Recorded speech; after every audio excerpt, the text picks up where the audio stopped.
Hey y'all, it's Becca. Welcome back to Becca's by the Bay. We're over here in our tiny kitchen over here by Corpus Christi. And tonight I am making a old-fashioned recipe called Manhattan Chowder. It is a family recipe. I'm not exactly sure where we got it from. It's something we've kind of always made throughout the years. It is a red chowder, and I'm going to be pressure canning it. So I was looking up on the USDA, and all seafood, doesn't matter what size jar you're canning or pressure canning seafood in, it requires 100 minutes of pressure canning time. It's a long time. I didn't realize that until I looked it up just now. I'm like, oh, 90 minutes should be good, and I'm like, oh no, we need to go a little bit further. So, shout out to my Aunt Meringue. Thank you for giving me the recipe. I'm going to be kind of like doubling this recipe. I will put it down below. Hopefully we have enough time on my phone battery because we're having some other technical issues with the computer and not being able to go live on a couple other stream things. So I hope this works out. So this is Manhattan Clam Chowder. As a kid, we used to go camping at the beaches in New England, and my grandpa, George, had a quahog digger, and we used to go dig quahogs. So traditionally, we used to make this chowder while we were camping with fresh quahogs that we caught or dug for, and they're really fast. You gotta be really quick when you get them. But you can make it with clams. So my aunt recommended fresh clams in the shell. I'm not quite sure of the pricing on that right now, and I believe clams are a higher price for us since we're way down here in Texas. So I went ahead and ordered a 3-pound can of Snow's chopped clams. Let's just go over the recipe real quick. It is 4 slices of crispy bacon, 1 large onion chopped fine, 6 cups of broth that you use from your steamed clams. So once you steam your clams, you're going to strain your broth out using a strainer and like a coffee filter, because normally your clams are going to have some sand in them a little bit. You usually pre-soak them for a good, I don't know, probably overnight, so they spit out all the sand. But anyway, you don't want sand in your chowder, so make sure you strain it if you're doing this fresh. It says 1 can of tomato soup. Your chopped clams is supposed to be 3 pounds. I'm assuming that includes the shell. So whatever that works out to, probably would have been half of what I have here. 1 garlic clove finely chopped. A can of clam broth if needed, and 1 chicken bouillon cube. Salt and pepper to taste. And then we used to put those little oyster crackers on top and serve our soup that way. So I was talking to my aunt about this, and we do make a white chowder here, and white chowder probably wouldn't can up as well, so because of the milk in it, so we're not doing any milk. So yeah, let's get started. So I'm going to do things a little different because I've got some allergies to things and stuff like that. So I've got my pot here. I already have my canning jars, which are quart size, in our oven at 225 degrees. I have my canning water over here, starting to boil. My canning lids are in here. So let's get into it. We've already, I think it said 3 cups of potatoes. I have already peeled and diced all of my red potatoes. I like the red potatoes. The reason why you want to peel them is to make sure there's no bad spots on them. They don't have to be super perfect about peeling them. Just you want to make sure there's no bad spots because you're going to be canning this up. So I actually did kind of like a double recipe on everything. So anyway, I'm just going to get my spray, and I have pre-cooked up some bacon bits that I need to chop. I'm going to put a little bit, this is cooled off a little bit. We're going to use some of our bacon fat, about 1 tablespoon for the recipe. I'm using 2 because this is kind of a double batch. And then I've got my 2 onions peeled and diced, and I'm gonna put that in here with my bacon fat and start sauteing that up. Put that on high. And it's a 1 clove of garlic, but I'm going to use 2. And my grandma said if garlic's good for you, a little more is not going to hurt. It's always even more beneficial. So we've got 2 huge, large garlic cloves that I'm putting in my big batch today. And I'm heating that up. I'm just going to dice this up.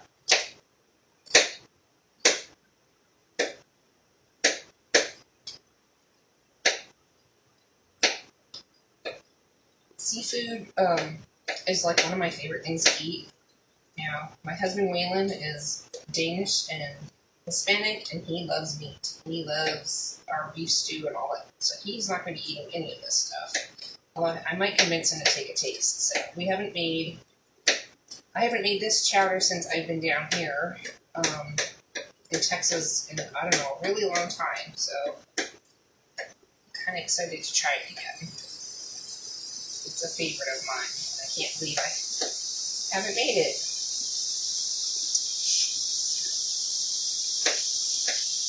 I guess you could use a garlic crusher thing. That would work too.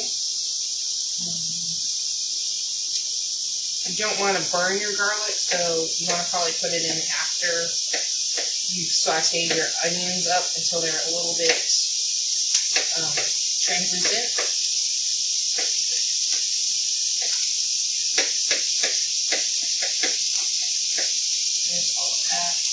Now, this recipe does not call for celery, but my grandma always put celery in, so,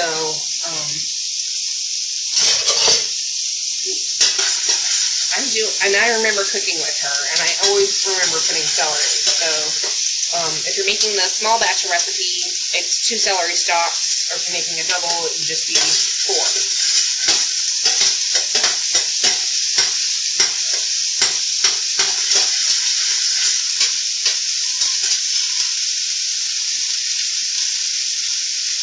I'm going to add my chopped, diced celery. Now that I got the onions going, let me get that going a little bit.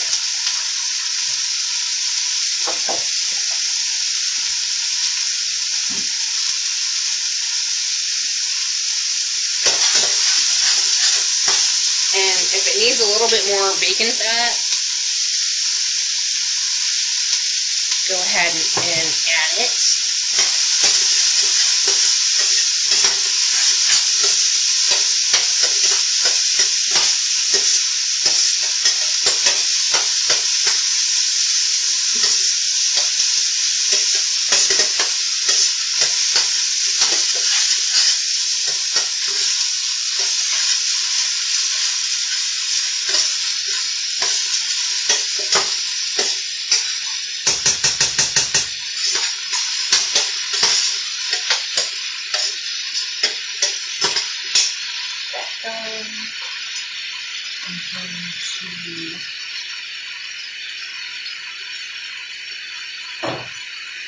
So I don't have tomato soup that doesn't have anything in it that I'm not allergic to, which I'm allergic to stuff, and I have celiac.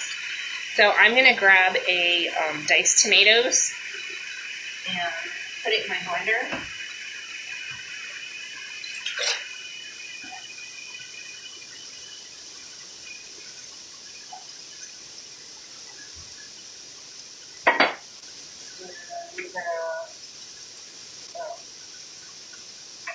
I'm going to toss in my bacon bits too, because they're kind of chunky, so I want those a little bit finer.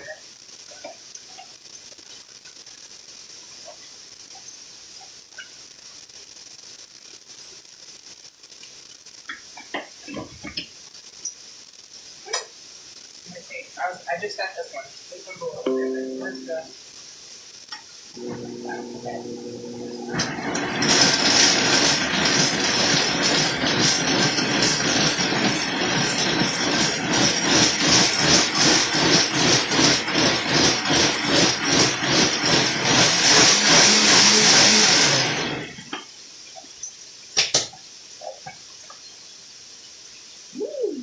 that smells good. Alright. So we got our bacon and our tomato.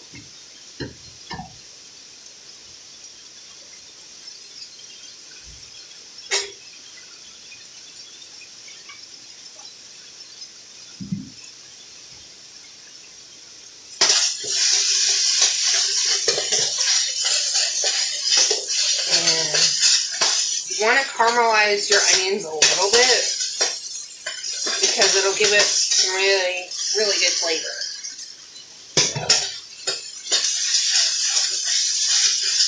Not too much, just a little bit. Okay. So now we're going to add in our garlic.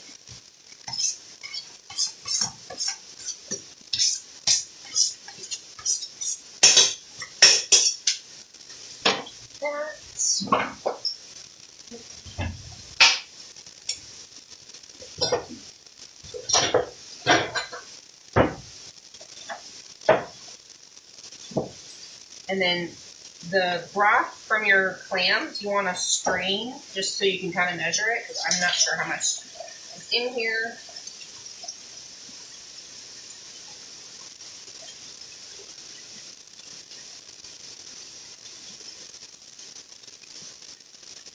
Yeah, so this is already in the clam juice. Oh, there we go. Clam juice. And I've got 4 cups. My recipe calls for 6 cups originally. So here's 4 cups of my clam juice. You're going to add some more clam juice if you don't have enough from your can, obviously. So we have Snows or Bahaba or Bar Harbor. I always called it Bahaba because I'm from up north originally. So not quite sure how much is in here. What is this? 8 fluid ounces, so that's a cup. 8. These are both a cup. They're just different shaped bottles. And this one needs a thingy.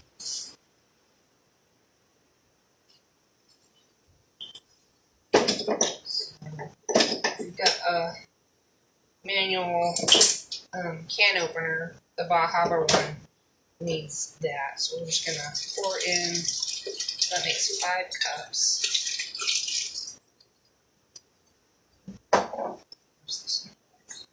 Making 6 cups.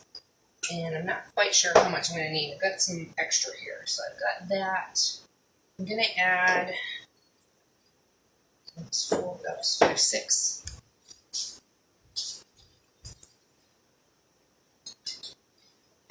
So my husband and I don't do chicken broth because of our blood type diet for B blood type. So I do have this beef broth powder from Natural Grocers. So I'm going to start with a tablespoon and see where we go from there. Something my grandma always added to our chowders was Worcestershire sauce that has soy in it, which I'm allergic to. But you can pick up this all-natural red boat fish sauce and put some of that in. Now, this is not in the recipe, but my grandma we always put about a teaspoon or so. It's good stuff. So, other seasonings, my little blender things. My grandma always said to add thyme to your soups. It's so good for you. So we're going to add, that's a teaspoon. Let's start with that. I love thyme. I'm also going to add bay leaf. This is super good for you as well. This goes in every soup that we do. This is a big batch, so I'm going to say 3, that was a little one, 4, okay, about 3 large leaves. Just got our bay leaf in there. Got that.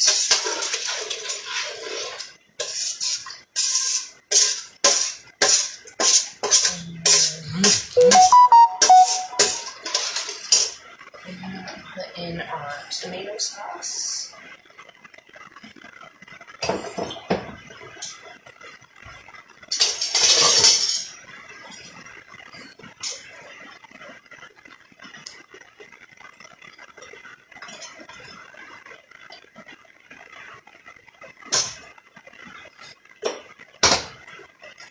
get all of that goodness in there. So I'm going to soak out whatever's left in my can.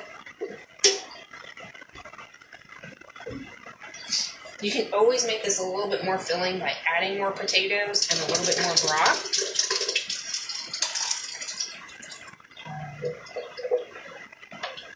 I know my grandma would do that from time to time, or if we didn't have a very big quail catch because it was later in the evening and we got busy with our day. So I think we always had a good catch, but like she always put a good amount of potatoes in. You know what I'm saying? You were not hungry after you ate this thing.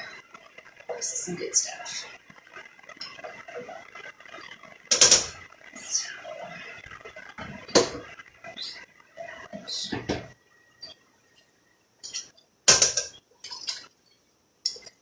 And this seems really like not very thick. And the other thing I wanted to add is I have some dehydrated. Hey Pam, how are you? Making some Manhattan chowder. This is some garden tomatoes that I've pureed and dehydrated in our dehydrator, and I'm going to add that to thicken up this soup. So, just going to crumble it in. It's going to rehydrate. It's going to add a lot of good flavor, and it's going to make this Manhattan chowder really yummy. And I've had this on my shelf, and I haven't used it, and I want to use it up. So let's see how that works. Put that in there and get that going.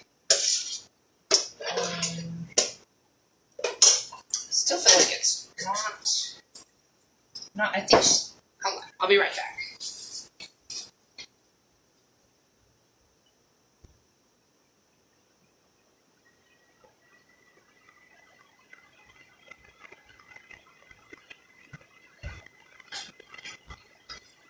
You know, sometimes your grandma added stuff that's not on the recipe.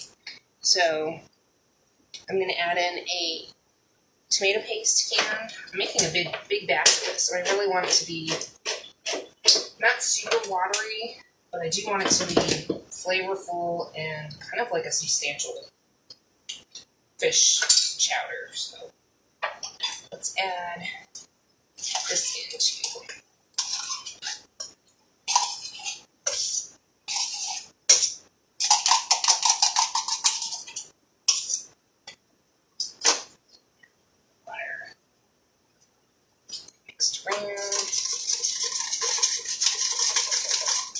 Now, my grandma used a can of tomato soup, which was a lot thicker than what I'm using. So I'm using just the diced tomatoes. So this is going to make it more tomato soupy, if you know what I mean.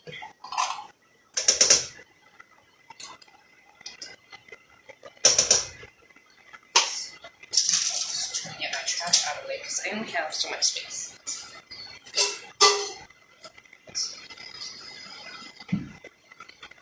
Hoping my battery's still good on my phone. Alright, so I'm trying to get this heated up and thickened up. And then I'm not sure I have enough liquid. So let's see. I think I've got all my seasoning except salt and pepper. So I've got some iodized sea salt. I'm probably going to add half a teaspoon to stir. It's too much. Half a teaspoon. And ground black pepper. Ground black pepper is pretty good, but I'm gonna go for my. I just picked this up. This is really strong. I just opened it up. So there's about a half a teaspoon in there. And got all that in there. I do need to taste test this.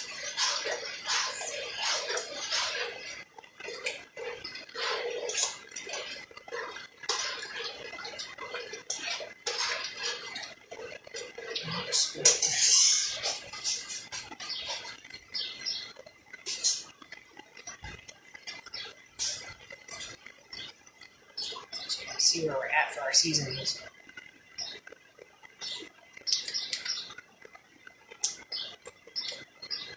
I think that's perfect.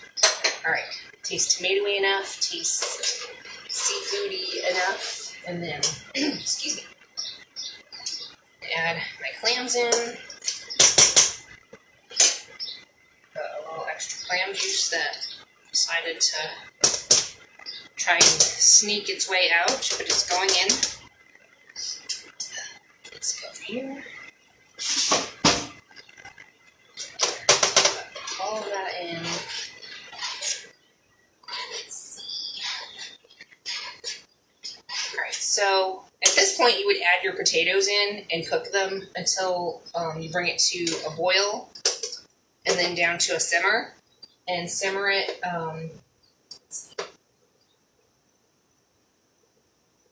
until you feel like it's tasty enough or ready enough. This is actually really quick Manhattan chowder. The only difference I'm doing is I'm pressure canning this, and since seafood has to be pressure canned for 100 minutes, and I'm doing it in quart jars, I'm going to add my potatoes last so they don't end up mushy. So, once I add my potatoes, I might need a little bit more of my clam juice to cover it. So, if that's the case, that's what I'll do. I'll add a few more bottles. Just going to rinse this a little bit. Heat basting. There's lots of good tomato, bacony stuff happening in here. So we'll just toss that in there like that.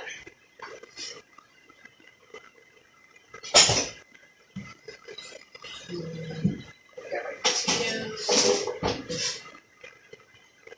So I've had my potatoes hanging out in some cold water. That way they don't turn brown and it kind of releases some of the starch. So let's see. My water's almost boiling for my pressure canner. And flip you around. Is it flipping? So we're almost boiling. This is pretty much ready. And then I've got my jars down here. I'm just gonna make some space over here. As you can see, I don't have a whole lot of space in my kitchen. It's a little kitchen. Oop. There we go. We're good? I think we're good. Okay, so we got that. I just need a towel for everything. Towel. Got extra jars over here for everything.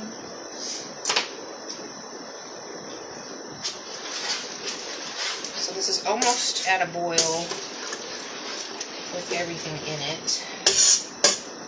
And we're looking for this ladle here.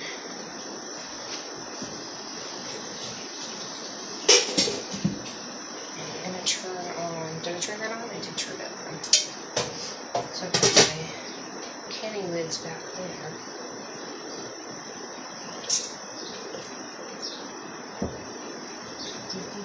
Alright, so we're just about ready.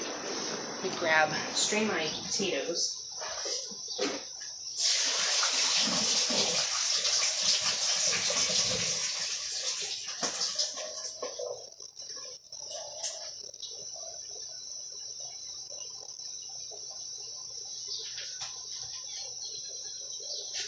See if I have enough broth for all these potatoes. Hold on.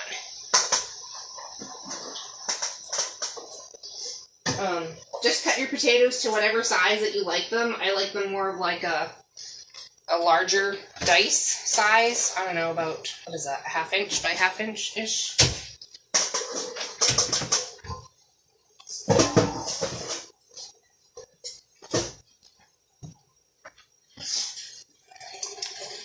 So those potato flakes that we put in there that were dehydrated really look like they help to thicken this up a bit, and that can of tomato paste. So let me see. We're looking really good here for the Manhattan chowder. We don't want this too cold, but we don't want the potatoes overcooked because we're canning. So hope that makes sense. Just warm enough and hot enough to put in the hot jars. Hot jars, hot lids, all that jazz. And I need my glove. So this, let's get this. Oh, one more thing. I have a Zavar stainless steel pressure canner, and you want to make sure you oil your seal, otherwise you're not going to have a tight seal. And how I do that is I just grab some olive oil or whatever oil you've got on hand. I don't think it really matters, honestly, just whatever. You want to oil it really good. So you want to oil it on kind of the inside and the outside, and then place that inside your pressure canner lid, and then go wash your hands and get all that soap, get all the oil off of your hands.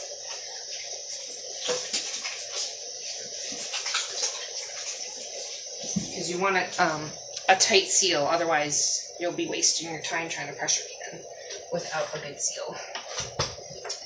Alright, so here we go. We're gonna get a jar out. Whew, hot. We're gonna put our lid on, and the other thing I forgot to do was to grab some warm water.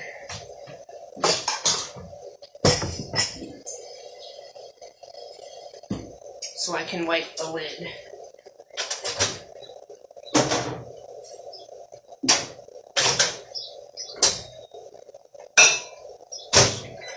Nuke that for 30 seconds. Alright, so we're going to start canning this up.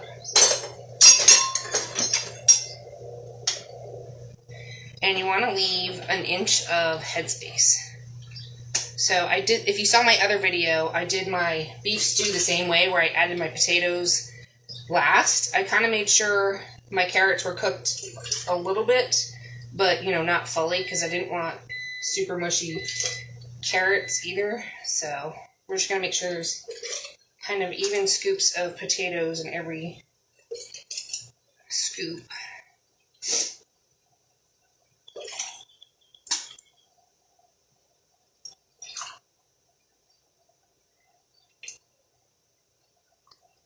And then that first line on your canning jar is basically an inch of headspace. And you just want to make sure you're debubbling, even though it's soup, with like a bamboo skewer.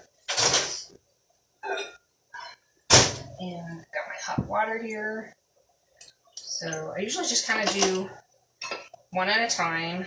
I don't see anything on here, but we're just going to make sure that we wipe that lid really good. And then we've got our magnetic thingy for our seal. I center it. I don't know if you can see because I've got my pot in the way. I'll center it on here. And then just gently kind of put my finger to hold it in place and make sure my lid goes on properly.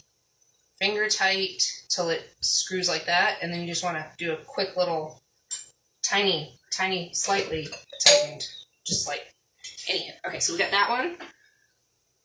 And then, so once I get all four jars filled,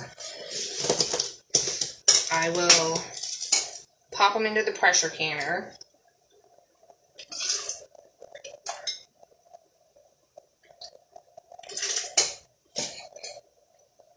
And then we'll show you. My canner's a little bit different than that All-American clad one. I don't have a weight on mine. Mine has a little dial. And so when it's on the 1, that's 10 pounds of pressure. When it's on the 2, it's 20 pounds of pressure. We're at sea level here, so we always do the 10 pounds of pressure.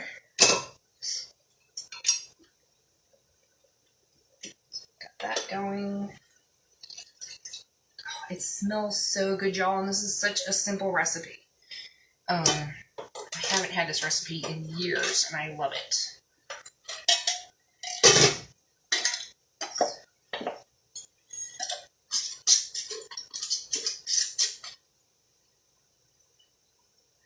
That one. Just keep it here for a minute. Oh, shit. Nope, I got a cracked jar. That sucks. Alright.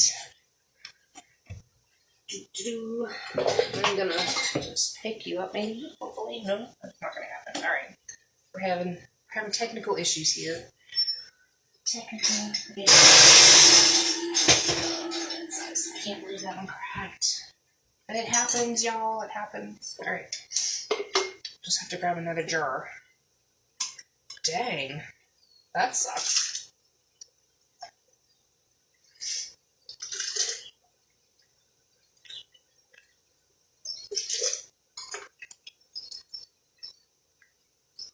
So even if you were doing this like the little pints, you'd still have to pressure can it for 100 minutes because it's seafood.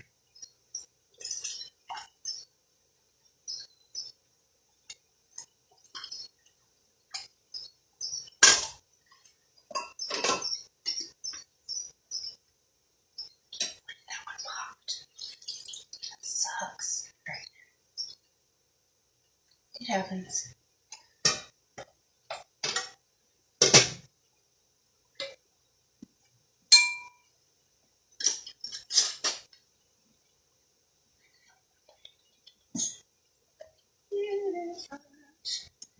Um,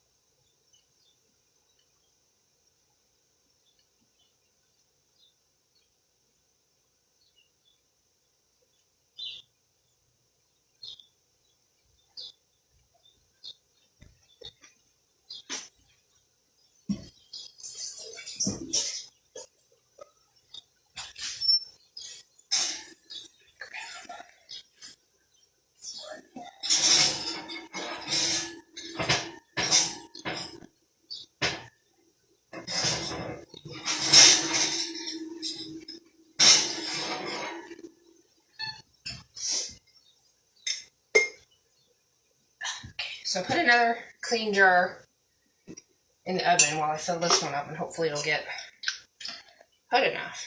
All right.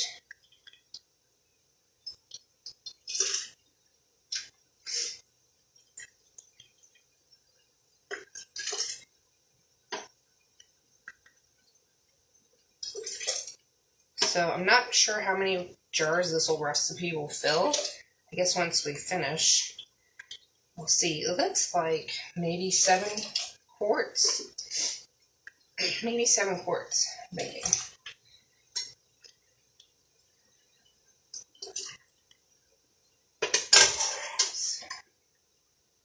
Bubble, bubble, toil and trouble. Dang. Dookie, dookie. Missing a lid. Oh, it's on that one. That's where it is. Need another lid too.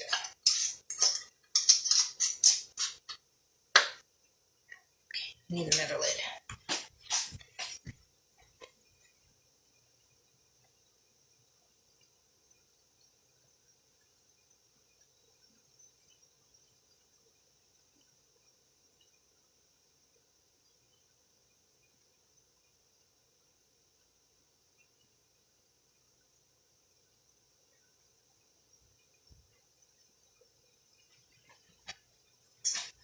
So I know the boxes say you don't have to put these in hot water, but it looks like the rubber gasket seal is thinner than what they used to be. And I always have better success when I put them in hot water. So that's my canning tip for that.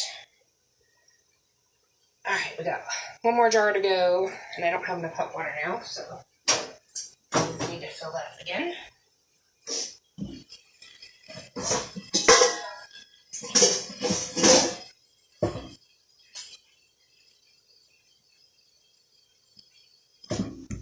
It's been bubbling away over here, and my water has to be filled at half full in order for it to pressure can properly. So, we're just waiting a minute.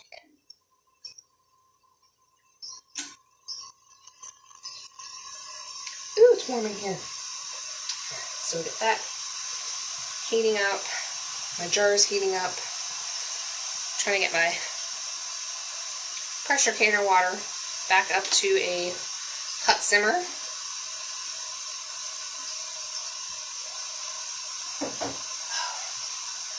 I always drink so much when I'm canning. It's hot in here. It heats me up and I always feel dehydrated. So, alright. That's looking good.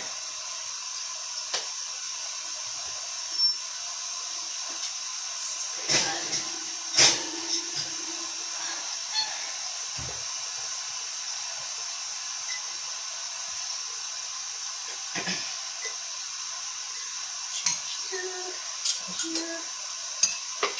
Let me get this one filled up.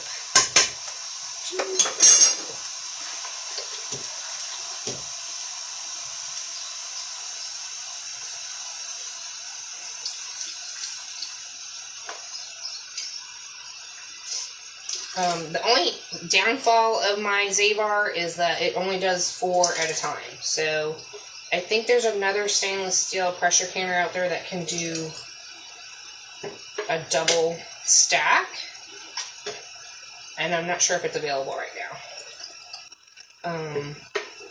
Homestead Tessie had, I think, a link for it, and that one was also stainless steel,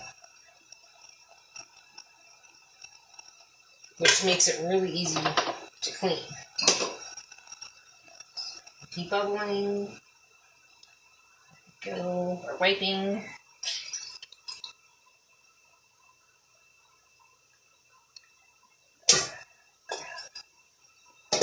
Hot lid.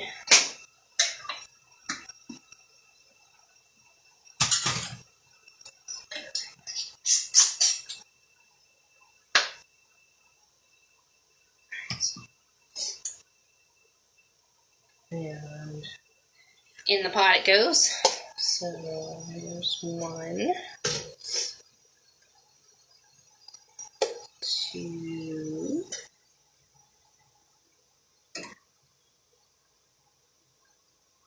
3,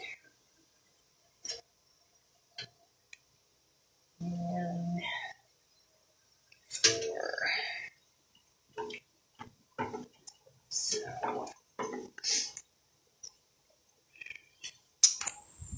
So this is, sorry about the light, I'm trying to flip it.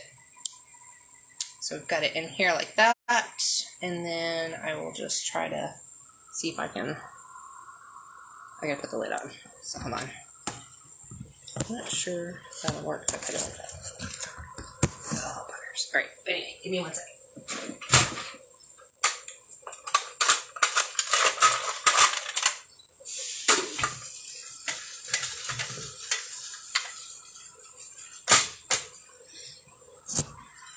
Okay, so my lid opens and closes this way, so we've got it on there tight. I'm bringing it up to the 1, and then we're just waiting. So this is on high, and it will start venting right here. So we're basically bringing our Zavar pressure canner to a hot high boil, and once this starts venting a full stream, that's when I start my timer.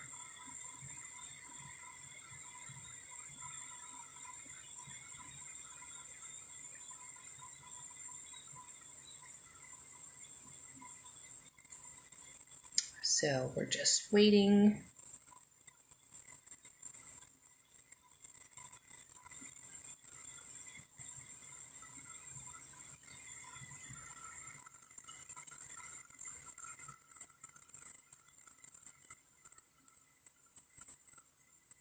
Super simple, very limited spices. This is like a super easy recipe.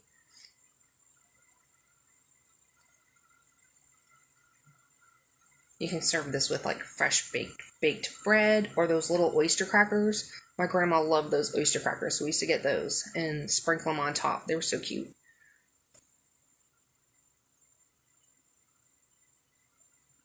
I'll have to, I didn't get a chance to call her today, but I will call her. She's 102 years old, and see if she remembers where this recipe originated, because I don't recall, I don't think anyone in my family recalls where, if it was a recipe they made, or maybe it was on the back of like a Campbell's soup label or something like that, like many moons ago, you know, when they did stuff like that. I remember asking her, I loved her lemon meringue pie that she used to make me all the time. And I was like, Grammy, what is your lemon meringue pie recipe? And she goes, Becky, it's on the back of the Jell-O box. And I was like, are you serious? So that was funny. So her recipe, most of her recipes came from the Plaid cookbook. And, which one is that one? It's like hers was the 1940s version. I think my mom had the 1950s version. I was able to get one on eBay. And mine's the 1940s version. So most of the recipes we cook up are from there. And that's where we found our beef stew recipe from there. It was the Plaid cookbook.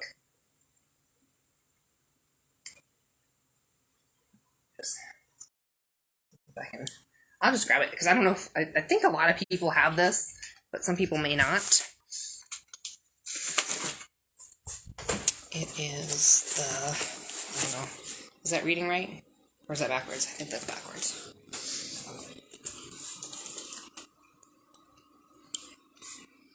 It is the Better Homes and Gardens cookbook.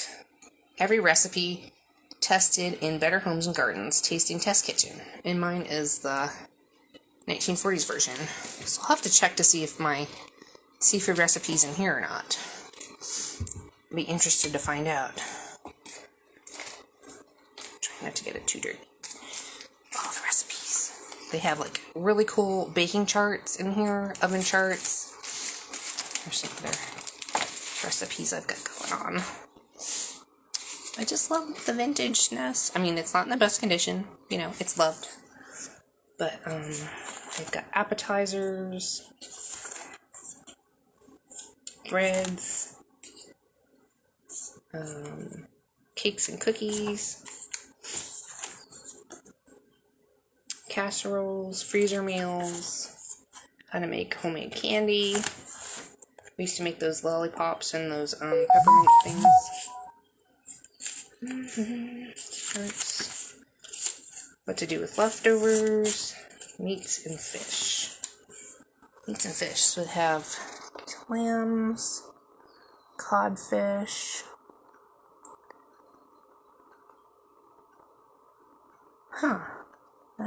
Doesn't look like there's any soups. I think it's just how you cook them up with some spices.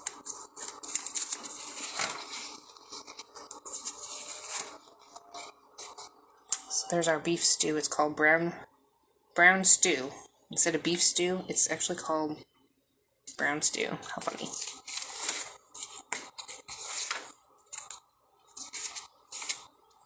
There's our fish. Baked stuffed fish, fish with cheese, fillets, trout. I wonder where they got their recipe from. I'll have to call her and ask her. Steamed clams. Nope, that's different. Nope, it didn't come from this one. Well, anyway, lots of good recipes. Love that cookbook. So we're still waiting. See how it's just, that's not a full stream yet. It has to like push, there's a little red screw poppy thing here, and that has to be popped up. So we're still waiting on that.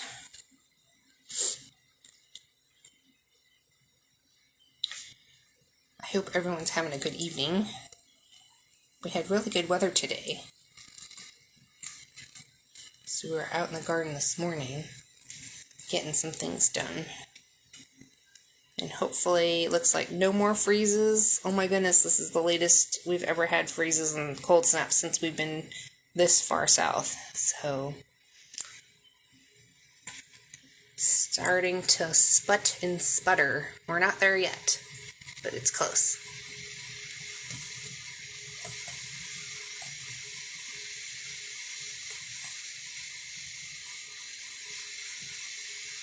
So you definitely don't want to walk away from your pressure canner too far. You want to always stay nearby for safety reasons. You want to keep an eye on it, and you want to make sure it's maintaining the same heat and pressure the entire time. Otherwise, you'll have to redo your time.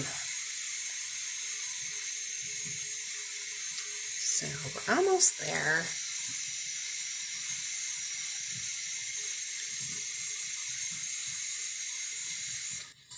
See it pop up?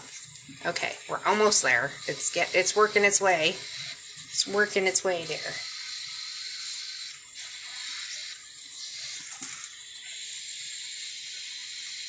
It's making a bubble. Look at that. That was crazy. I don't know if you can see the steam yet.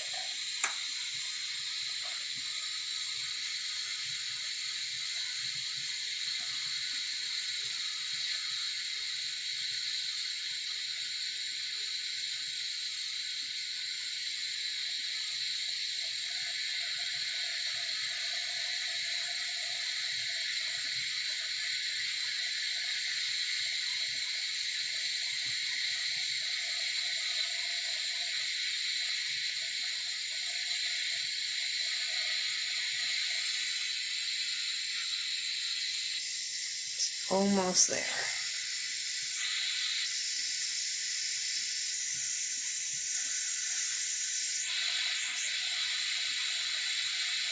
I know the All-American canner is slightly different from watching different videos of other people and all that. I know I've seen my aunts canning and my mom many years ago. It's a little bit different.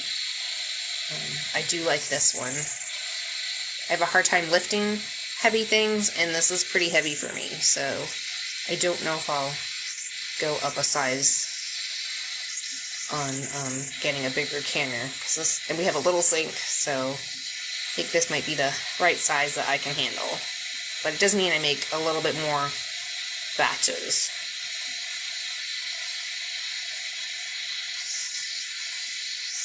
I got this one about 2 years ago, and I paid $125 for this pressure canner. I'll put the link down below. I believe it's going for $300 right now because of everything going up in price. But it is a good little canner. You can do all kinds of things in it. You can do your beans or pressure canning of pressure cooking like beef stew and things like that a lot quicker. So we're still kind of waiting for this to be more of a steady stream. We're not quite there yet.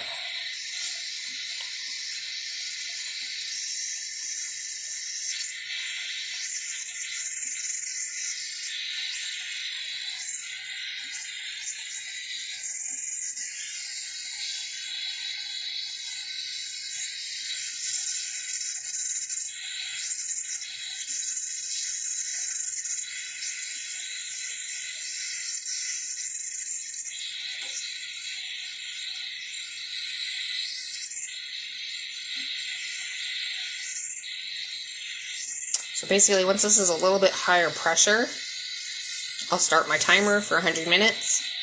And once it's up to pressure, I don't want to keep this at high heat on my electric stove. I turn mine down in between like 6 and 8, and that keeps and maintains the pressure and heat that I need it to stay streaming steadily without overheating or kind of busting. I've had that pop before because high heat's just too high. It has to be a specific temperature, and mine is able to maintain it.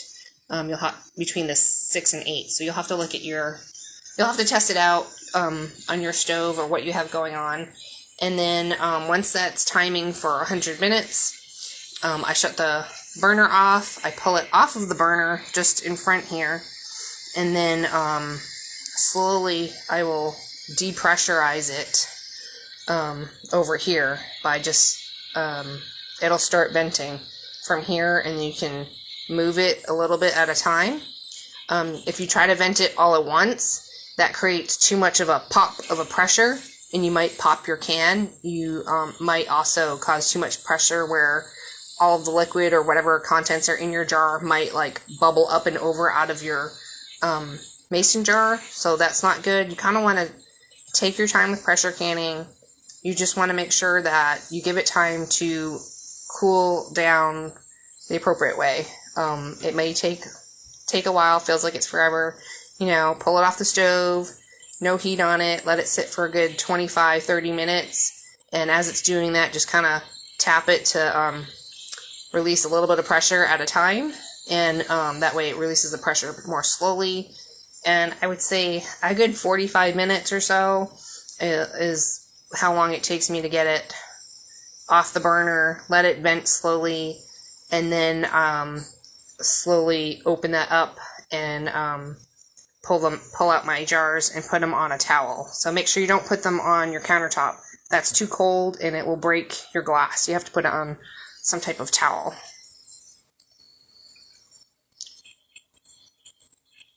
So it's still not.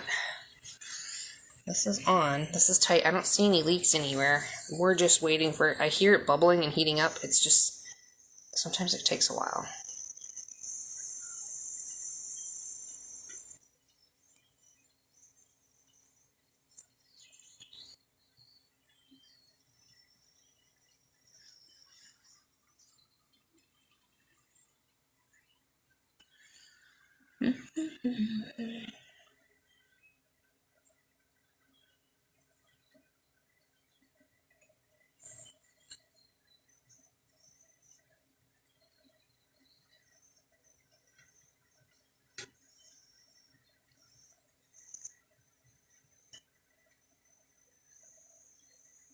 Oh, one other mention of this.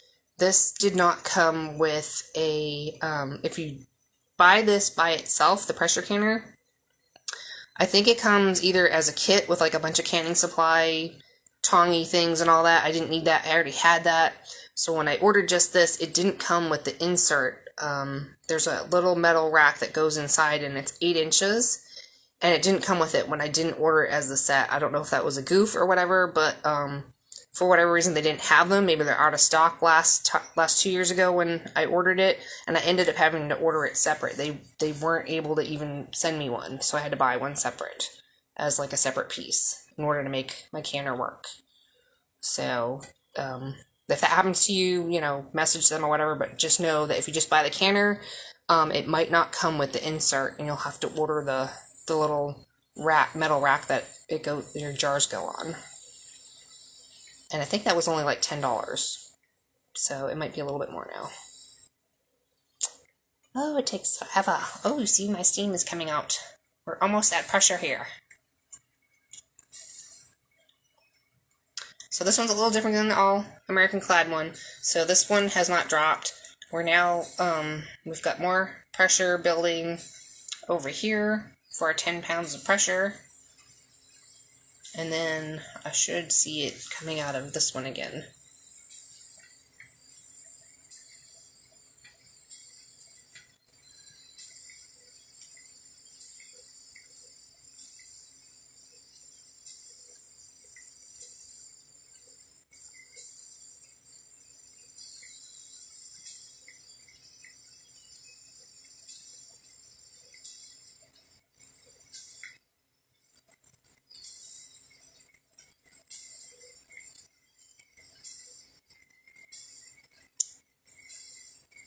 So I would totally love to just maybe buy some soups at the store, but I've got a lot of allergies and my celiacs and all that, so I figured it would be really nice to try canning up some old recipes, like our beef stew, which we did, and this Manhattan chowder, and I'm trying to see if there's any other recipes I could maybe have as like a ready-to-go meal.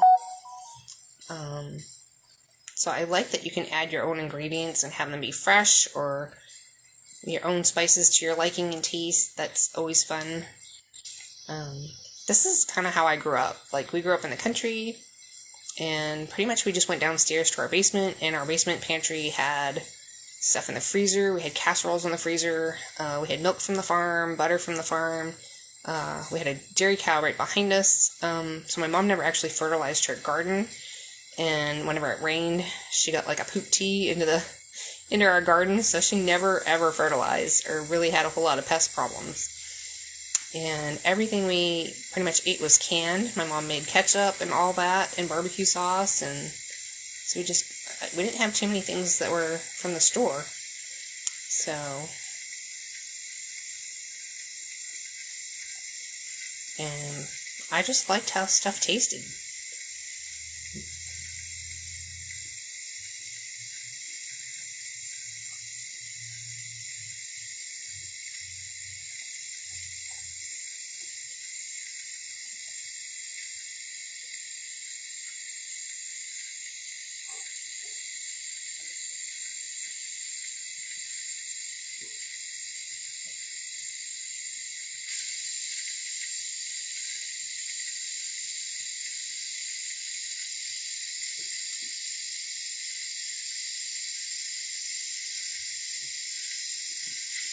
I must have like a really good seal, because sometimes it'll vent from here too. So I'm going to start counting my 100 minutes, I think now. So, let's see, I'm at 5:20.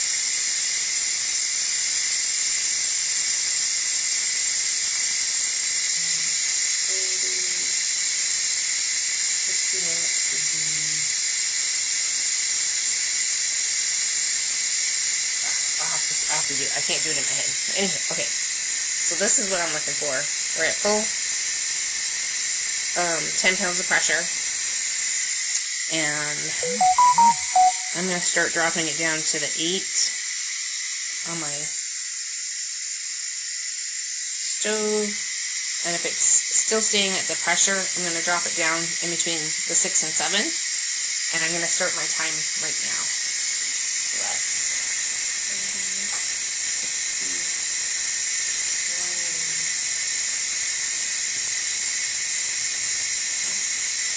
Is it 5:20? I think it's 5:20. 5:20. Or is it 4:20? My clock is pessimistic. Waylon, what time is it?